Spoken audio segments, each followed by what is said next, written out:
Hello and welcome. Today we're doing a question from LeetCode called meeting rooms. It's an easy. Let's get started. Given an array of meeting time intervals where intervals of I equals start I to end I, determine if a person could attend all meetings. So example 1, we are given the following intervals going from starting point 0 and point 30, start 5 and 10, 15, 20. We output false. That means we can't attend all the meetings. If we attend 0:30, we can't attend either 5, 10, or 15, 20 since they would be happening at the same time. And example 2, we are given 7, 10, and 2, 4. Here we can attend all of them, first 2, 4, and after this one ends, we can then go to meeting starting from 7, ending at 10.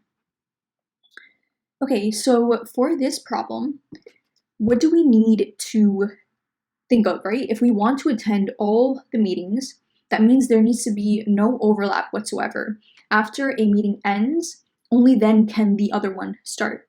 So the only thing we need to make sure of is out of all of our intervals, there is not a single overlap. How do we do that, right? Well, we can just go ahead and sort all the meetings, the intervals, by either start time or end time, and make sure the interval we are on, its end time is before the next one's starting point.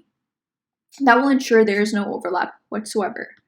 So for example, over here, we are given the range 0 to 30. Our first meeting is from 0 all the way to 30.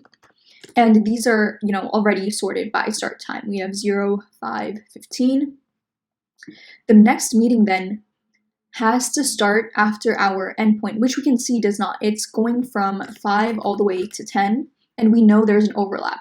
The starting point of this interval is between our starting point and our endpoint, so we can't attend all the meetings. And in example 2, we go from, sorting it by, start time, we go from 2 to 4. So 2 to 4, let's try to make it a little bit more accurate, and then 7 to 10, so 7 to 10. After this one has ended, only then can the next one start. And sorting by start time allows us to make sure that we're looking at the earliest next possible meeting. That means that there will never be an overlap because no other meeting can start earlier than the one we're looking at, and therefore it cannot be before our current end time for this interval.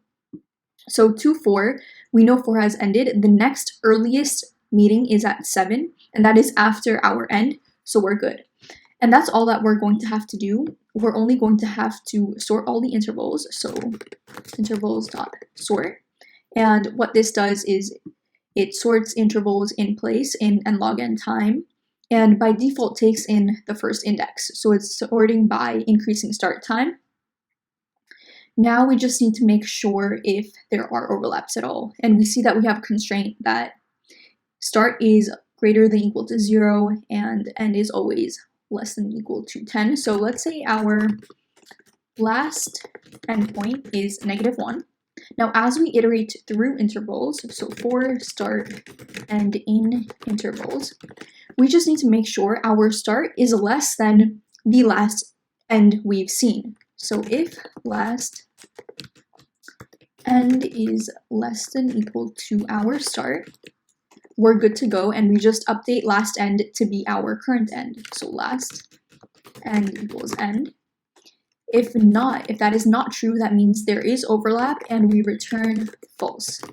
If we've gone through the entire for loop and have not come in this else condition, then we know there is no overlap and can return true. So let's run code and submit. And it is accepted. So talking about space and time complexity, for time, we did sort, so that is nlog_n, and then we went through all the intervals, so that is O of n, but overall that is still nlog_n to go through all of the intervals, sorting, and then going through. And for space, we sort this in place, so no space over here, and then we just keep track of our last end, so that is constant O of 1 space. If you have any questions at all, let me know down below. Otherwise, I'll see you next time.